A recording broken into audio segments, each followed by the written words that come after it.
Good evening all friends. আজকে আমি নিয়ে এসেছি ইলিশ মাছের ভাপা। দেখুন, এখানে পোস্ত আছে, সাদা সর্ষে আর কালো সর্ষে জলে ভিজানো আছে, তার সঙ্গে লঙ্কা বেটে নিয়েছি।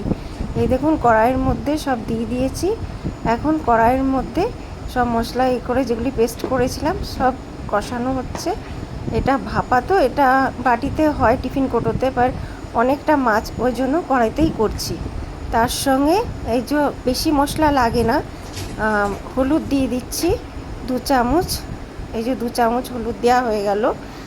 আর এবার লঙ্কার গুঁড়ো দিচ্ছি, 2 চামচ লঙ্কার গুঁড়ো দেবো। আর স্বাদ অনুসার একটু লবণ দেব। এই যে স্বাদ অনুসার লবণ দেব, মানে যার যেটা লবণ যেটুকুনি দরকার ওইটুকুনি লাগবে পরিমাণে। এবার সবগুলিকে একসঙ্গে মিক্স করে নেব। ইলিশ মাছের ভাপা সব বাঙালিদের বাড়িতেই হয়, বা জাস্ট আমি আপনাদের সঙ্গে ভিডিওটা শেয়ার করলাম। কি দেখুন, আমার ভাপাটা করা ঠিক হয়েছে কি না কমেন্টসে লিখে জানাবেন।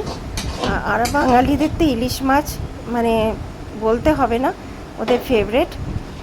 आप सबके लिए मैं मछली लेके आई हूँ आज रेसिपी। आप सबको कैसा लगा कमेंट्स में लिख के बताना। ये 4 मैंने हरी मिर्च दिए हैं, पहले मैंने पेस्ट करके रखा था, पहले मैंने दिया।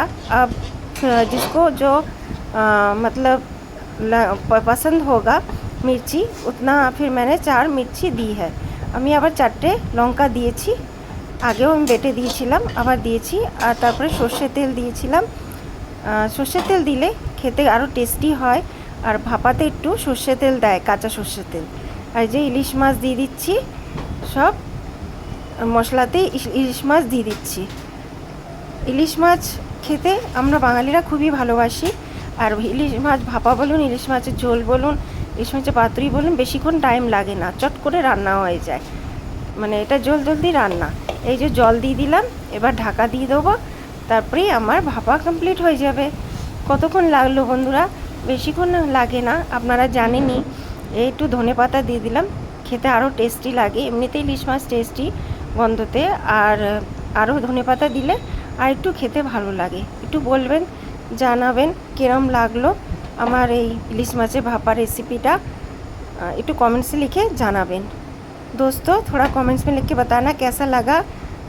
बाय सब all friends, bye, good evening all friends.